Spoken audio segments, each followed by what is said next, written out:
Lord, please send some help.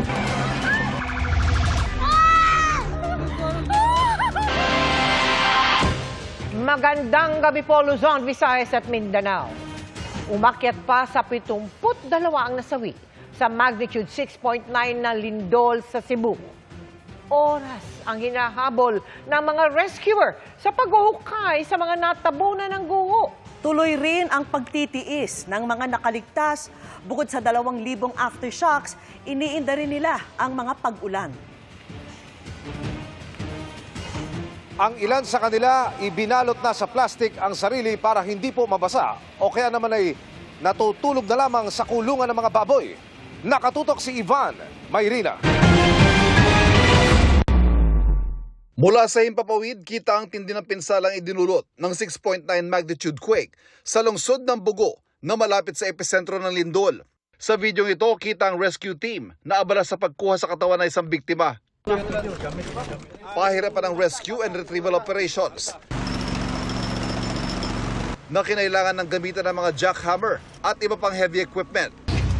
Ang mga biktima kalunos-lunos ang sinapit, tulad ng batang lalaki ito na nadaganan ng gumuhong parte ng tinutuluyang 2-story pension house sa lungsod pa rin ng Bugo.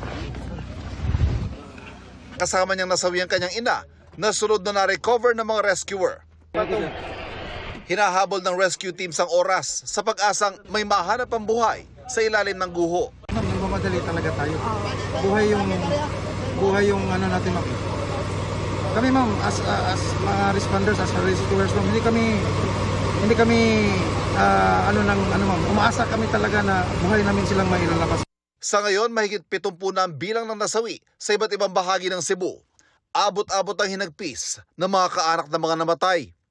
Pero ang kalbaryo ng mga Cebuano hindi pa rin natatapos. Ang ilan nakaligtas nga sa lindol, problema naman ang pansamantalang matutuluyan. Ang mga residente ito sa bayan ng Medellin sa kalsada na naglatag ng kanilang mga sapin at nagpalipas ng gabi. Sumubay pa sa kanilang alalahanin ang pagbuhos ng ulan. At dahil hindi pa masilungan ang kanilang mga tahanan, ang ilan ibinalot ang kanilang sarili sa plastic bilang proteksyon. Kaduha namang bakwit dere sa baboy. Sa bayan ng San Remigio ang pamilyang ito sa kulungan ng baboy na piling matulog.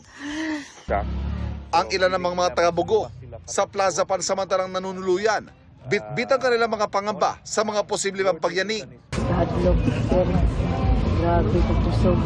Wa pa ka mauli eh. Wala po. Ayon sa FIVOX, umabot na sa mahigit 2,000 ang mga naitatalang aftershocks at inaasahan magtutuloy-tuloy pa sa mga susunod na araw.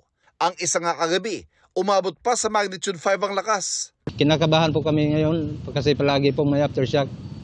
Hanggang ngayon, hindi po namin mabibilang yung aftershock kung ilan ng aftershock ngayon.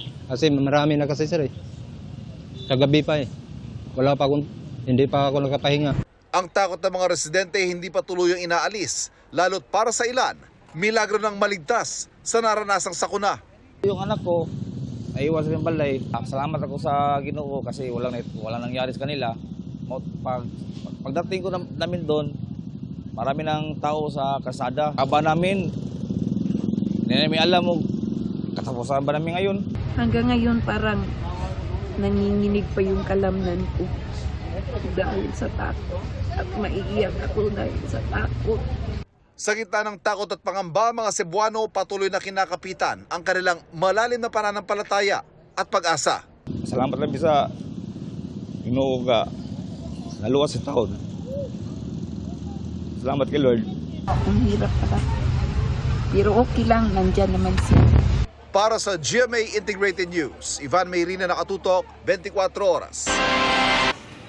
At mga kapuso, sa gitna ng kanilang kalbaryo, may mga nadaanan na kaming nangangalampag para sa pagkain, tubig at iba pang kailangang gamit ang mga placard. Inikot din natin ang ilang bayang napinsala ng lindol, tulad po dito sa San Remigio, kung saan hindi bababa sa 5 ang nasawi sa Gumuhong Sports Complex. Narito ang aking pagtutok. Mga panawagan para sa tulong, pagkain at tubig. Yan ang bumungad sa aming mga placard sa isang bahagi ng Don Gregorio Antigua sa Borbon, Cebu. Mahigit 1 oras ang layo mula sa lungsod ng Bugo. Bakit lumabas na kayo dito sa tabing kalsada at daladala nyo ito? Bakit?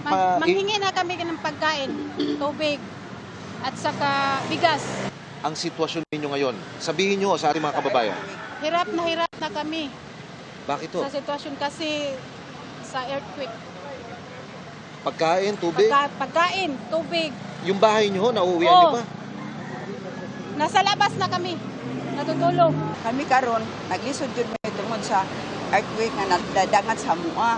Kami karon ana namin makigda magabiis sa kanaang laplin sa dalan o laplin sa kanang walay kuan kay magsige pa man gyapon og ana ang earthquake kuan lang gyapon gabi gani alas 9 kuso pa gani. Gaano kahirap?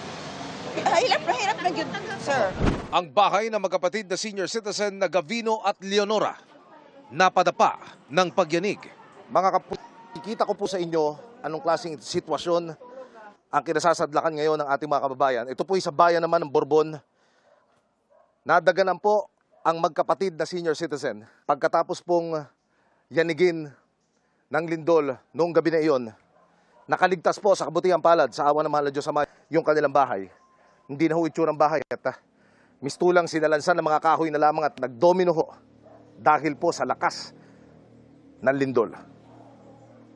Na-rescue ang mga senior citizen sa tulong ng 2 pulis na nag-roving sa area kasunod ng pagyanig. Nakahiga na ako, tapos yung mga matanda, diyan nakahiga na rin, natutulog. Bandang alas 9 yata yun, o mahigit to, alas 9 o mag-alas 10. Biglang yumanig. Pag burnout, yan ang malakas. Talagang malakas, parang tapos nagbagsakan. Hinahanap namin ng ina ko at saka yung tiyahin ko. Nakahiga yan eh. Tapos pinilit siguro niyang bumangon. Hinahanap kung saan ang labasan. Nakita ko nakayuko. Pilitan lang namin makarecover. Paunti-unti ba?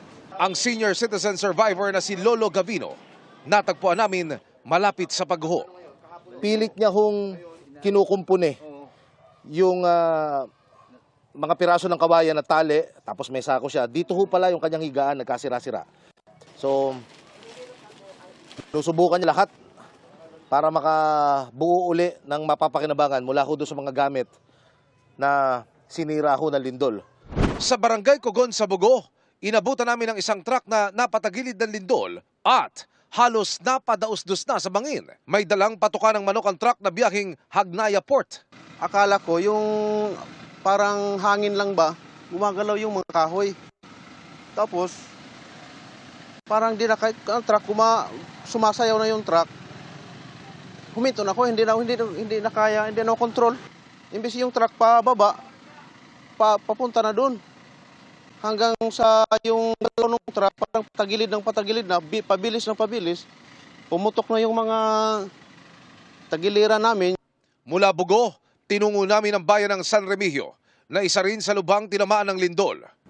Mga kapuso, restricted at hindi po pinahihintulutan ang sinumang makapasok dito po sa San Remigio Sports Complex. Sa kauna-unahang pagkakataon mula nang maganap ang lindol, ipakikita po namin sa inyo kung ano ang naging itsura ng damage sa loob po ng Coliseum mula nang maganap ang nasabing lindol. Sa impormasyong aming natanggap mula po sa mga otoridad, hindi po bababa sa 5 ang nasawi na pawang mga manlalaro ng basketball sa isang liga nang madaganan ng mga gumuhong parte ng Coliseum. Tingnan nyo mga kapuso ang itsura ng pintuan pa lamang ng sports complex. Hindi na ho mapakikinabangan pa. At habang pumapasok ho, hanggang sa marating natin ang basketball court ng Coliseum, ganito po ang madaratnan. Hindi na rin mapapakinabangan dahil ang kisame at ang pader kailangan ng ipacheck sa mga otoridad dahil baka anumang oras gumuho dulot ng mga aftershocks. Mga kapuso, sa likod lamang ng San Remigio Sports Complex, matatagpuan ang opisina ng Traffic Department ng munisipalidad. Pero tingnan niyo po ang itsura ngayon ng tanggapan. Mistulang nawalan ng pala ang struktura. Bumigay ang mga poste at ang bubungan nasa flooring na. Sa aming pag-iikot sa San Remigio, nakilala ko si Gemma, ina ng isa sa mga nasawi sa pagguho sa sports complex. Tumayong referee ang bunsong anak niya na si Jude sa naging paligan ng sangguniang kabataan ng Barangay Poblasyon. Interagency daw ang laban sa pagitan ng mga kawani ng Coast Guard at BFP. Naulihin naman siya pagawas sir nga. Ang motor na lang niya, isa na lang ditong nabilin sa kuan. Gawas niya. Kuan na gid kami nga siya. Usa sa biktima na. Pahirapan naman ang retrieval operation kay Jude na nakahanap ang labi kinabukasan makaraan ng lindol. Masakit man gid sa akon kay kamanguran ko ba siya nga anak bata pa niya di gid na ako unta madawat. Saon man gid na natabo naman. Nasa 63 pamilya naman mula sa Purok Agbati sa Barangay Hagnaya ang pansamantalang nananatili sa bakanting lote na ito habang nagpapatuloy ang mga aftershock. Kaliwat kanan ng bakas ng pinsala ng lindol sa San Remigio. Sa Purok Siniguelas sa Poblasyon, isang residente ang nabahala sa uka sa lupang dulot ng pagyanig. Yung uka ng lupa na yon, kailan ho lumitaw? Nung paglindol lang, doon lang namin nalaman nung pag-evacuate na namin kasi nahulog doon yung pinsan ko. Tapos migaw siya na huwag daw dumaan doon. Pakiusap ng mga residente sa mga eksperto. Kung simple ba yun, ano ba yun? Mga kapuso, dumating na po ang team ng GMA Kapuso Foundation sa Cebu. Dala mga ipamamahagi nating tulong sa mga naapektuhan ng lindol. Mamimigay tayo ngayong gabi ng relief goods sa Bogos City. At sa ilalim po yan ng ating Operation Bayanihan. Matinding pinsala ang idinulot, kitang-kita po natin ng lindol sa kabuhayan at pamumuhay ng mga residente doon. Marami pa ang nangangailangan ng ating tulong. At sa mga nais pong magpahatid, magbigay ng tulong sa mga kababayan natin sa Cebu, maaari po kayong magdeposito sa aming mga bank account, magpadala sa Cebuana Luwilier. Pwede ring online via GCash, Shopee, Lazada, Globe Rewards at Metrobank credit card. At kamustahin naman natin ang mga pasyente sa Cebu Provincial Hospital sa Bogo. Matapos itong ma-inspeksyon ng structural engineer, inilabas sa mga pasyente nitong kasagsagan ng lindol. Nakatutok doon live si Susan Enriquez. Susan, nasa labas pa rin ba ang mga kababayan nating pasyente? Emil, yes, Emil. Nasa labas pa rin ng Cebu Provincial Hospital ang mga pasyente nito. Ayon kay Dr. Zoraida Yurango, Chief of Hospital ng Cebu Provincial Hospital, takot pa ang mga pasyente na pumasok sa loob ng ospital dahil na rin sa mga aftershock. Gayunman, sinabi ni Dr. Yurango na unti-unti nilang ipapasok ang mga pasyente dahil baka lalo silang magkasakit sa mga tent. Ito'y kasunod ng pagtiyak ng mga nag-inspeksyong structural engineers na ligtas na ang ilang bahagi ng gusali maliban sa operating room na lubhang napinsala. Ngayon ay nasa loob muna ng mga tent mula sa Philippine Red Cross ang mga pasyente. At ito po mga kapuso, ito po kanina po, ito yung mga tent na walang aircon ang nandiyan dyan at yan po yung mga pasyente. So ngayon tinatayo ho yung isa pang air-conditioned tent mula sa Philippine Red Cross para dyan ho mailagay ang iba pang mga pasyente na nandoon pa po. Ayun pa, yung ibang mga pasyente. Ayaw pa ho nilang lumipat dito sa dalawang palapag na gusaling ito. Bagamat na ito po ay na-inspeksyon na at nasabi na ligtas, pero ayaw pa rin po ng mga pasyente dahil natatakot ho sila. Kanina naikabit na po yung isang tent, ayan, yung may air-conditioned tent na yan. At andyan na po yung ibang mga pasyente. Andun doon din yung mga logistics, medical supplies, hospital supplies, at maging itong pharmacy nitong hospital nandiyan po dito sa labas. Pero sabi nga po ni Dr. Yurango, umaasa siya na unti-unti nang magbabalik sa normal ang operasyon ng ospital matapos na ipag-utos ni Pangulong Marcos ang masusing pag-iinspeksyon para tiyaking ligtas ang bawat bahagi nitong ospital at ang retrofitting kung kinakailangan gawin ang retrofitting. Samantala, ilang minuto bago po tayo sumahing papawid ay nagkaroon ho ng dalawang aftershock dito. At yung mga aftershock na yon ang nagbibigay po ng matinding takot sa ating mga kababayan na nasa labas pa rin po nitong Cebu Provincial Hospital. Mula po rito sa Cebu Provincial Hospital, Bogos City, Susan Enriquez, nakatutok 24 oras. Maraming salamat, Susan Enriquez. Hindi po nalalayo sa magnitude 6.9 na lindol sa Cebu ang inaasahang lakas ng The Big One na pinangangabahang yayanig sa Metro Manila. At dahil walang makapagsabi kung kailan tatama, mainam nang maging handa na. lalo't posibleng mas mapaminsala ito. Nakatutok si Tina Pangiliban Perez. Matinding pinsala ang inabot ng Cebu Province sa magnitude 6.9 na lindol. Paano pa kaya ang pinangangambahang The Big One na inaasahang may magnitude 7 pag tumama sa Metro Manila? Babala ng Department of Science and Technology, libo-libo ang mapapahamak kahit na sinlakas lang o kahit bahagyang mas mahina. Kunyari 6.5 na lindol dito sa kalagitnaan ng West Valley Fault, tens of thousands ang ating casualty. Dahil masyadong maraming building and population. So the more buildings, the more population, the higher the potential impact. Isa itong San Mateo Road kung saan tumatawid ang West Valley Fault. Sabi ng mga nagnenegosyo at nakatira rito, lagi naman silang pinaaalalahanan tungkol sa bagay na ito. Ayon sa DOST at sa PHIVOLCS, pwede namang paghandaan ang lindol. Kahit nasaan man daw tayo, kailangang siguruhin natin na yung mga bahay, infrastruktura at mga gusali gaya ng mga mall at simbahan ay earthquake resistant. Itinuro ng mga taga rito ang palatandaan nila ng pwesto ng West Valley Fault. Tatakot din po ma'am dahil po kapag nangyari po yun ma'am, marami pong tao po maapektuhan din po eh. Tinitignan po namin to ma'am kapag po may mga crack na po ma'am, pinipix po namin ma'am, ganun po. Naayos po namin kaagad. Pag nagkalindol po, pwede po kami pumunta po sa evacuation area po. Kung di namin maagapan, posible kaming mamatay. Ganun po. Pag nandyan na kailangan lumikas sa tamang lokasyon na ligtas. Sa app na Hazard Hunter PH, pwedeng i-check ang mga fault at mga lugar na malambot ang lupa, pati kung saan pwedeng magka-landslide at iba pa. Dahil walang makakapagsabi kung kailan tatama ang The Big One, tamang paghahanda talaga ang kailangan.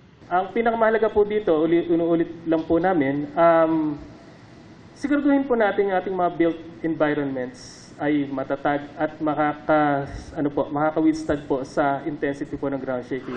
Payo ng mga eksperto, kapag lumindol at naipit sa loob ng bahay, Drop cover and hold or duck cover and hold. At lalayuan natin yung mga pinakamahinang parte ng mga bahay. Tulad ng mga wall, dapat magpwesto tayo sa mga poste at biga, no? Sa sulok. At kapag inabutan naman ng lindol habang nagmamaneho, lalo na sa tulay. Ang gagawin talaga ay titigil. I-park mo yung kotse at doon na lang, no? Iwasan nyo rin pumwesto sa may mga poste ng ilaw kasi baka bumagsak. Ipwesto sa gilid yung mga motorsiklo at yung mga sasakyan para kung sakaling naging mapaminsala, meron pang dadaanan yung mga responder kung maayos.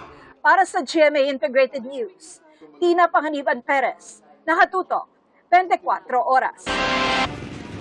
Personal na binisita ni Pangulong Bongbong Marcos ito pong Northern Cebu para maghatid ng tulong at mag-inspeksyon sa mga nasirang istruktura. Inanunsyo niya rin ang pagtatayo ng tent city para sa mga nawalan ng bahay. Nakatutok si Nico Sereno ng GMA Regional TV. Nagsagawa kanina ng aerial inspection si Pangulong Bongbong Marcos para makita ang lawak ng pinsala ng magnitude 6.9 na lindol sa Cebu. Sa Bugos City, na isa sa pinakatinamaan ng lindol, inanunsyo ng Pangulo ang 50 million pesos na ayuda para sa Cebu Province, 20 million pesos sa Bogo, Sogod at San Remigio. 10 million pesos naman ang ibibigay sa Daan Bantayan, Madridejos at ibang mga apektadong bayan. Nagsagawa rin ng briefing para sa Pangulo ang mga alkalde ng iba't ibang LGU. Bogo will have electricity complete for the entire city by the end of today. Bukod pa doon, yung dinaanan naming ospital na nasa labas pa lahat ng pasyente, ang DPWH nakapagpadala na ng mga engineer, tinignan yung ospital at ngayon clear na nila, safe na yung ospital, pwedeng ibalik sa loob ang mga pasyente na. Sa Bugos City pa rin, ininspeksyon ng Pangulo ang Archdiocesan Shrine and Parish of St. Vincent Ferrer sa Barangay Cogon. Binisita rin niya ang sitio Cogita, Barangay Pulang Bato sa lungsod ng Bugo. Sa isang subdivision dito, 7 ang nasawi nang gumuho ang kanilang mga tirahan dahil sa lindol. Nagkabitak-bitak ang mga bahay sa lugar at hindi naligtas tirhan.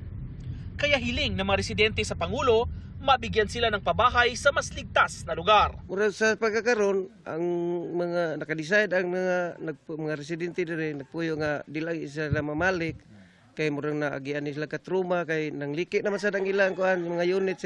Sabi ng Pangulo, dahil hindi agad ma-relocate ang mga nawala ng tirahan, gagawa sila ng isang tila tent city. Gagawin natin, kukuha tayo ng mga tent na malalaki at itatayo natin, kagaya ng sinabi ko sa ating mga LGU executives, ito yung mga tent ng Red Cross na ginamit nung COVID. At ito ay mabilis itayo at kahit umulan, hindi problema. Kaya yun ang dadalhin namin dito sa ngayon. And we will then, doon sa kung saan nilalagay yung gagawa ng tent city, kung tawagin, ay lalagyan din natin ng siyempre lahat ng facilities. Titiyakin natin na may food supply, may water supply, may kuryente kung kailangan mag-genset. Pinapamadali rin ng Pangulo ang paghatid ng tulong at ang pagsasaayos sa mga infrastrukturang nasira, lalo na ang ospital. Nangako ang presidente na tutugunan ang pangangailangan ng mga biktima. Para sa GMA Integrated News, Nico Sereno, nakatutok 24 oras. 2 araw matapos ang lindol, tuloy ang paglutang ng mga video ng tibay ng mga Pilipino habang niyayanig. May doktor na tuloy ang pagpapaanak sa isang buntis. Mga kabataang hindi nagpanik at nag-duck, cover and hold at mga manggagawang napakapit. Hindi lang sa bakal, kundi sa dasal. Nakatutok si Mark Salazar. Sa videong ito na kumakalat na online, makikitang gumagawa ang mga construction worker na ito sa 28th floor ng isang gusali, Martes ng gabi. Nang biglang Sugalin away.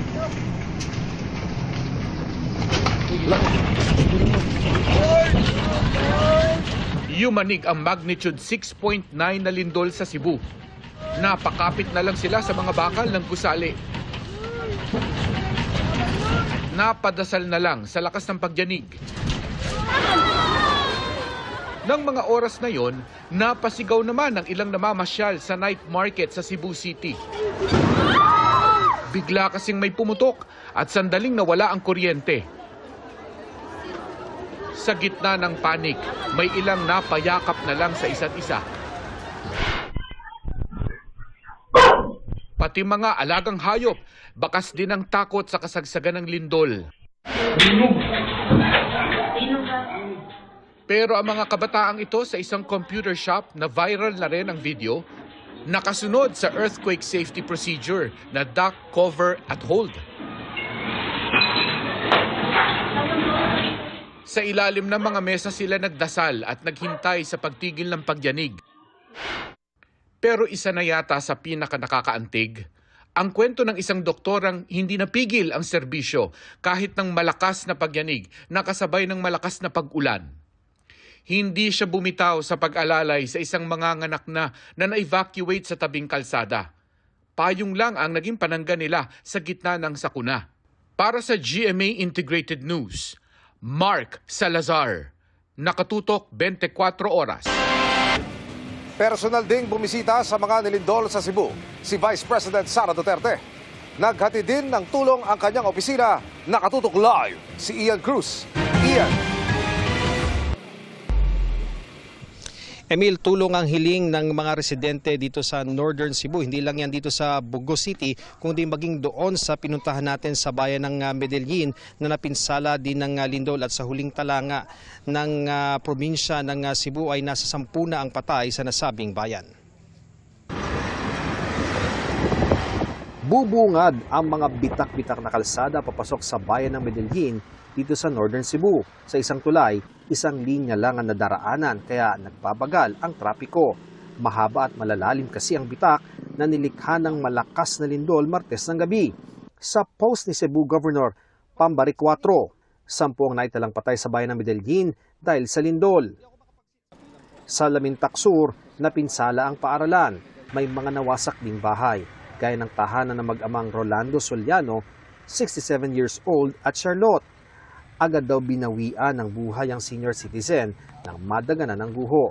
Nasa ospital naman ang kanyang anak. Pagpasok namin, yung anak na niya, sige sumigaw, patulong sila sa amin. Yung tatay niya, nandun din sa ilalim. Parang walang malay na sir, yung pag-angat niya namin pagkuha sa yung bata niya, wala na siyang malay sir.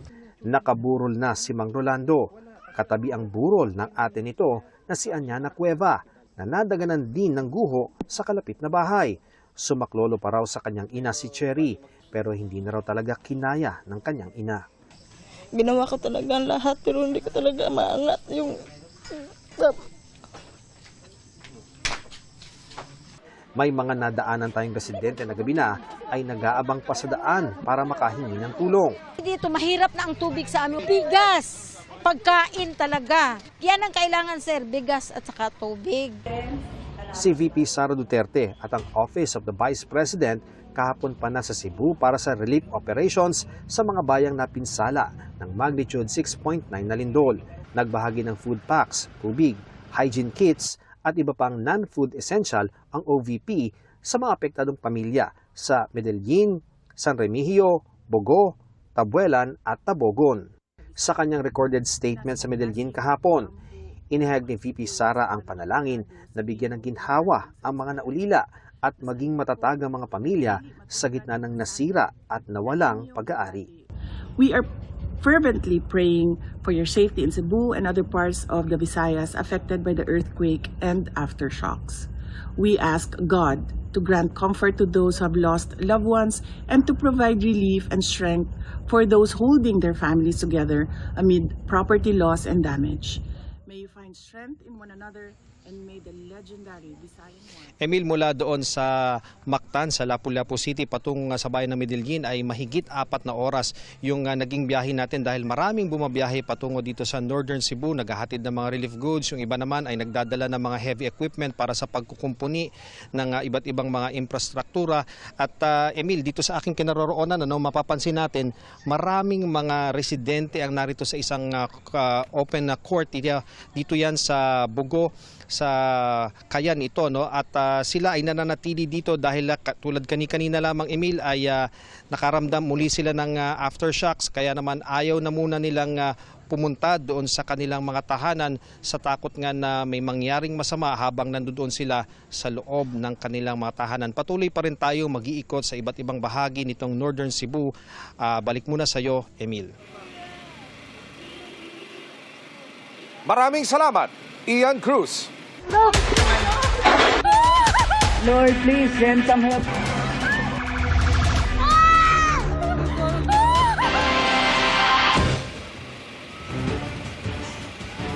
Mga kapuso, kabilang naman sa mga maituturing na bayani rito sa Cebu ang isang teenager na nasawi matapos iligtas ang kanyang ina at kapatid sa gitna ng mga pagyanig.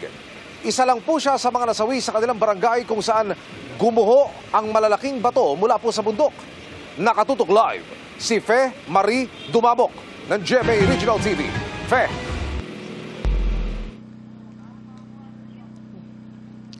Yes, Amil, andito tayo ngayon sa isang bakanting lote katabi ng isang chapel dito sa Sitio Filomena sa Barangay Binabag, Bogo City, kung saan pinaglalamayan ang 11 sa 33 mga nasawi sa magnitude 6.9 na lindol dito sa Cebu.